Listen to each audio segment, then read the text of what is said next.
Lekeler üz-üzlüyündən gedirmi?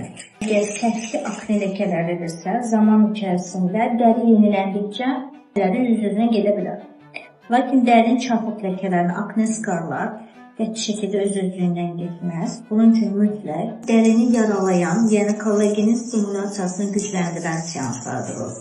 Buna fraksional lazer, erbium lazer, mikronizing, terapi, plazma kimi prosedurlar daxildir.